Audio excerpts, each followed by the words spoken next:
Salut à tous, c'est Captain Poco. Aujourd'hui on se retrouve pour une nouvelle vidéo pour un petit top 8 des acteurs qui sont passés de DC à Marvel ou de Marvel à DC. Alors j'en ai pris 8, c'est les plus connus. On commence avec David Dastmalchian, je crois que je le prononce bien, je sais pas trop. Alors il a joué dans Batman The Dark Knight, c'était l'homme de main du Joker. C'est celui-là qui se fait un peu arrêter quand ils essayent de tuer le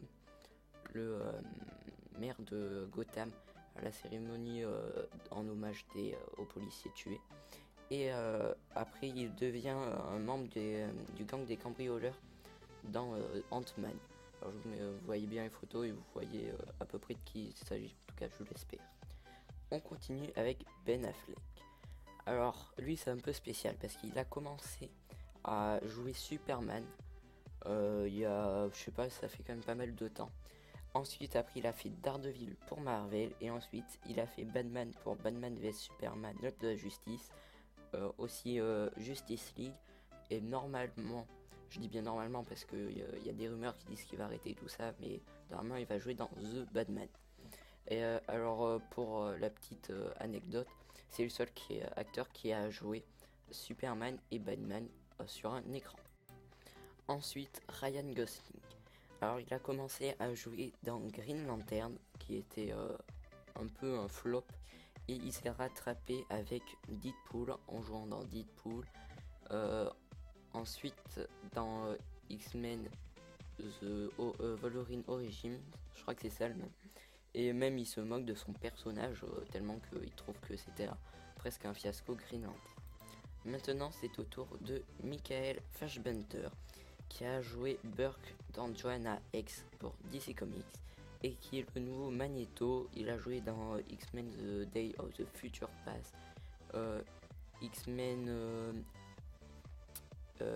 enfin les derniers X-Men, attendez, X-Men Apocalypse, et celui d'avant c'était, je ne sais plus le nom de celui d'avant, mais il a joué dans 3 X-Men et il va encore jouer pour, il va encore remettre sa tenue de Magneto, je pense, pour le prochain. Ensuite, Chris Evans. Alors, il a joué Jensen dans The Loser pour DC Comics. Et après, il a joué Captain America dans Captain America, le premier Avengers, le First Avengers. Captain America, le Soldat d'hiver. Captain America, le Civil War. Avengers 1, Avengers, l'ère d'Ultron. Thor 2 aussi, il a joué, je crois. Alors, ça m'a un peu choqué parce que j'ai vu The Loser après Captain America. J'ai déjà vu Captain America. Et ce qui m'a choqué, c'est que je savais pas que c'était DC Comics. Et pour la petite anecdote, dans la photo que je vous affiche, en fait, c'est une scène du film où, en fait, pendant le tournage, il avait appris qu'il allait jouer Captain America.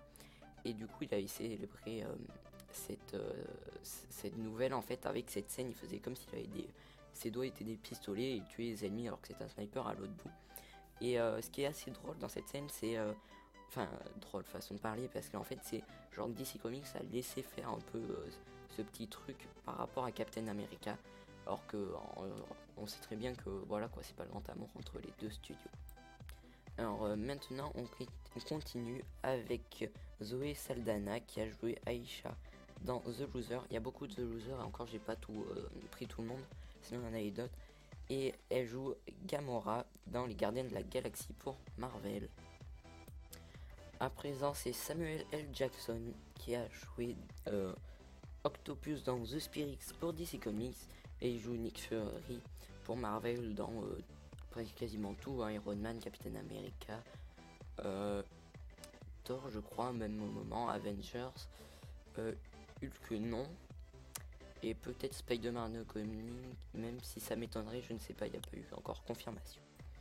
On va terminer avec Tommy Lee Jones, qui a joué double face dans Batman Forever pour DC Comics, et il a joué ensuite le général Chipper Phillips dans Captain America The First Avengers pour Marvel. J'espère que cette vidéo vous aura plu. N'oubliez pas de liker si ça vous a aimé et de vous abonner. Et moi je vous dis ciao et